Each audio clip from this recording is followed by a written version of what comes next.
Hello നമസ്കാരം, ഞാൻ D Deepu Indira Devi. ഇന്നത്തെ വീഡിയോയിൽ ഞാൻ ഡിസ്കസ് ചെയ്യാൻ പോകുന്ന ടോപ്പിക്ക് ഭർത്താക്കന്മാർക്കൊക്കെ ഭാര്യമാരിൽ നിന്നും ജീവനാംശം ആവശ്യപ്പെടുന്നതിന് അർഹതയുണ്ടോ ഇല്ലയോ എന്നുള്ള കാര്യത്തെക്കുറിച്ചാണ്. ഹിന്ദു മാരേജ് ആക്ട് പ്രകാരം വിവാഹം കഴിഞ്ഞൊരു പുരുഷന് ചില സാഹചര്യങ്ങളിൽ തൻ്റെ ഭാര്യയിൽ നിന്നും ജീവനാംശം ആവശ്യപ്പെടാൻ അർഹതയുള്ളതാണ്.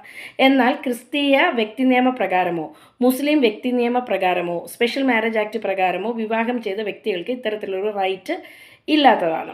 ഇത്തരത്തിലുള്ള റൈറ്റൊക്കെ കോടതി മുമ്പാകെ തെളിയിക്കണമെങ്കിൽ അതിനുള്ള സാഹചര്യങ്ങൾ കോടതിയിൽ നമ്മളത് പ്രൂവ് ചെയ്യേണ്ടതുണ്ട്. അപ്പോൾ അതൊരു വലിയ ആക്സിഡൻ്റൊക്കെ കഴിഞ്ഞ് ബെഡ് റിട്ടേൺ ആയിട്ട് കിടക്കുകയാണ്, സ്വന്തം കാര്യങ്ങളൊന്നും നോക്കാൻ പറ്റുന്നില്ല, മരുന്നിനോ ആഹാരത്തിനോ ഒന്നും നമുക്ക് യാതൊരു മാർഗ്ഗവുമില്ല, പണമില്ല എന്നൊക്കെ കോടതി മുമ്പാകെ പ്രൂവ് ചെയ്തെങ്കിൽ മാത്രമേ ഇത്തരം പെറ്റീഷൻസും ക്ലെയിമും ഒക്കെ അനുവദിച്ച് കിട്ടത്തുള്ളൂ. ഹിന്ദു മാരേജ് ആക്ടിലാണ് ഇതിനുള്ള provisions. Hindu marriage act section 24-ലും 25-ലുമാണ് ഇത്തരം പ്രൊവിഷൻസൊക്കെ പറയുന്നത്.